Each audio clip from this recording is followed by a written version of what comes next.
The Jupiter Thanksgiving Tragedy.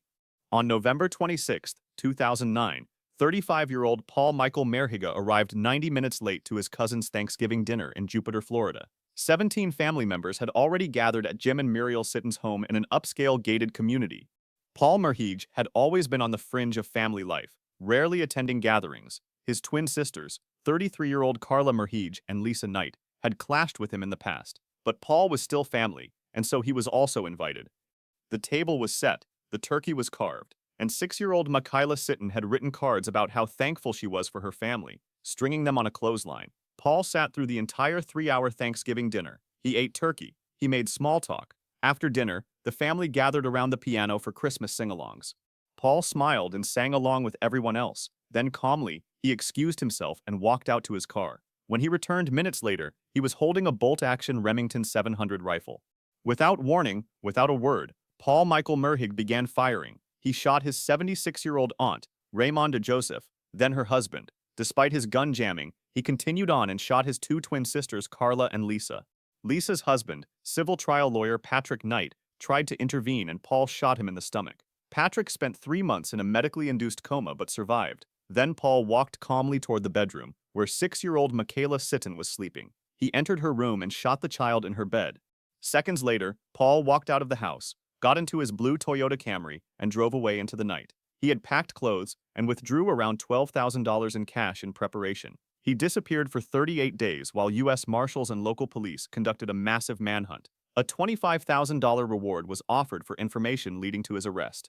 On January 2, 2010, an episode of America's Most Wanted featured Paul's case. The owners of the Edgewater Lodge in the Florida Keys happened to be watching. Despite his shaved head and beard, they recognized Paul as a guest who had checked in under the name John Baca on December 2nd. They immediately called the show's hotline. U.S. Marshals burst into his second-floor motel room and found him on a computer. He was arrested without resistance. Paul Michael Merhige was charged with 4 counts of first-degree murder and 3 counts of attempted first-degree murder. On October 27, 2011, he pleaded guilty to all charges and was sentenced to 7 consecutive life sentences without the possibility of parole. The Salmonella Incident. On November 28, 1995, the Clark County Health District in Las Vegas, Nevada, received a disturbing call from the county coroner's office. A man attended a Thanksgiving celebration where turkey was served alongside other traditional dishes. Within a day of the meal, he developed severe symptoms, violent diarrhea, intense abdominal cramps, high fever, and dehydration. Despite seeking medical attention, his condition deteriorated rapidly. CDC investigators traced the outbreak to improperly prepared turkey that had been contaminated with Salmonella bacteria. As the turkey was undercooked, the bacteria multiplied to dangerous levels in the warm, protein-rich meat. Multiple people who attended the same Thanksgiving dinner fell ill, but this man's case was the most severe. His immune system couldn't fight off the massive bacterial infection. Despite aggressive medical treatment, including IV antibiotics and fluids, he died from complications of salmonellosis. The death prompted an investigation by the CDC and local health departments. They issued warnings about proper turkey handling, thawing in the refrigerator, not at room temperature, cooking to an internal temperature of 165 F, and refrigerating leftovers within 2 hours. The case became part of CDC surveillance data tracking Thanksgiving-related foodborne illnesses, which shows that salmonella infections spike dramatically during the holiday period, with turkey being the primary culprit. The Serving Fork Incident. On Thanksgiving evening 2012, at an apartment in Annapolis, Maryland, 27-year-old Shanika Alsup was hosting Thanksgiving dinner. Among the guests was her 23-year-old half-brother, Deontay Antonio Wallace. The dinner started normally, with family gathered around the table eating turkey, stuffing, and all the traditional holiday dishes.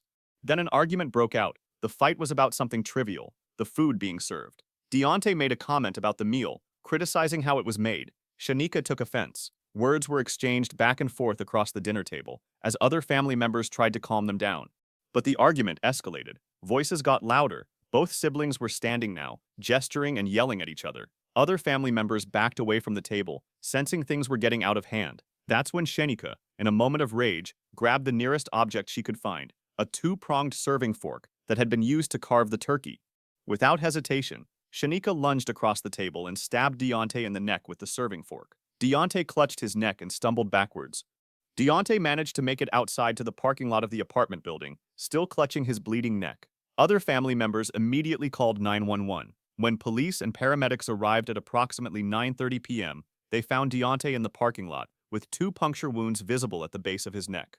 Paramedics transported Deontay to Anne Arundel Medical Center. Fortunately, despite the violence of the attack and the amount of blood loss, his injuries were determined to be non-life-threatening. He survived. Shanika Alsup was arrested at the scene and charged with first-degree assault, second-degree assault, and reckless endangerment. The youth pastor's rage. In the days leading up to Thanksgiving 2017, in Chesterfield County, Virginia, tension had been building in the Gaddis household. Christopher Gaddis, 58, was a church youth pastor who appeared to be a pillar of his community.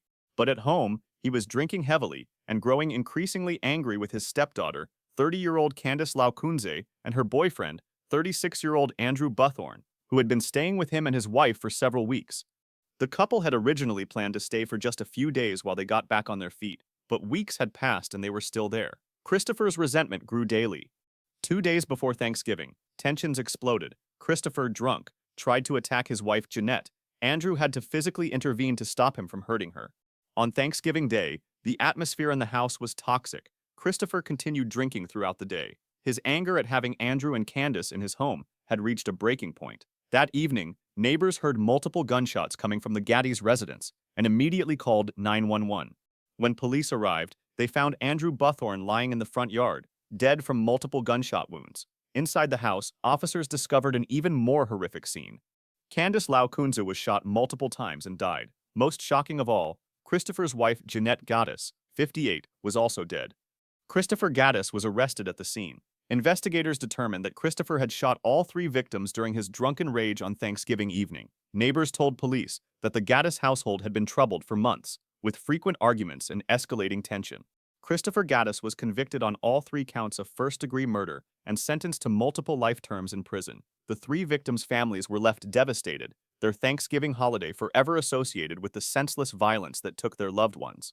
The Ohio mobile home fire. On Thanksgiving morning 2023, at approximately 7:30 a.m., volunteer firefighters in Athens County, Ohio, received a desperate call about mobile homes on fire, with people possibly trapped inside. The fire was located on Rainbow Lake Road, south of Athens, in a rural area where response times are longer. The cause of the fire was the kerosene heater, which got ignited and caught fire. As all the household members were busy for the Thanksgiving family gathering, nobody paid attention to the ignited heater. When Richland area volunteer firefighters arrived, they found a devastating scene. 2 mobile homes were engulfed in flames, with one roof already collapsed. An outbuilding nearby had also caught fire. Neighbors reported hearing explosions and seeing flames shoot into the early morning sky. Firefighters battled the blaze aggressively, but the mobile home's construction with thin walls, plastic components, and limited fire resistance burned rapidly. When they finally knocked down the flames and could enter what remained of one mobile home, they made a horrific discovery. 5 people were found dead inside the collapsed structure. The bodies were discovered in what appeared to be the front entryway area. One person managed to escape the fire and was transported to a local hospital with injuries. They were the sole survivor of what should have been a Thanksgiving Day family gathering. The tragedy led to renewed emphasis on fire safety during holidays, particularly around cooking equipment and heating sources by the Ohio State Fire Marshal's Office, the Athens County Sheriff's Office, and the county coroner. The Thanksgiving Day trap. On Thanksgiving Day 2012, 64-year-old Byron David Smith sat in his basement in Little Falls, Minnesota, waiting. His home had been burglarized multiple times over the previous months, and he was fed up. He had moved his truck away from the house to make it appear no one was home. He positioned himself in a chair in the basement, hidden from view, with his rifle loaded. He had also set up an audio recording device to capture whatever happened next. That afternoon, 2 cousins, 17 years old Nicholas Brady and 18 years old Hayla Kiefer, broke into Smith's home. They had been involved in several burglaries in the area and were looking for prescription drugs and cash.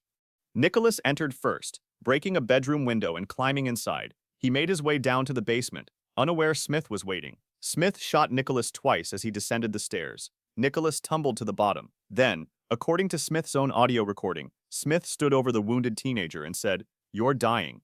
He shot Nicholas once more in the head. Smith then dragged Nicholas's body into another room and wrapped it in a tarp. 10 minutes later, Hayla entered the house, calling for her cousin. As she descended the basement stairs, Smith shot her. She also fell down the stairs, wounded. On the recording, Smith can be heard saying sarcastically, "Oh, sorry about that." Hale, terrified and in pain, screamed, "I'm sorry." Smith responded by yelling, "You're dying," and shot her multiple times in the torso. As she lay wounded on the floor, Smith fired a final shot next to her left eye and killed her.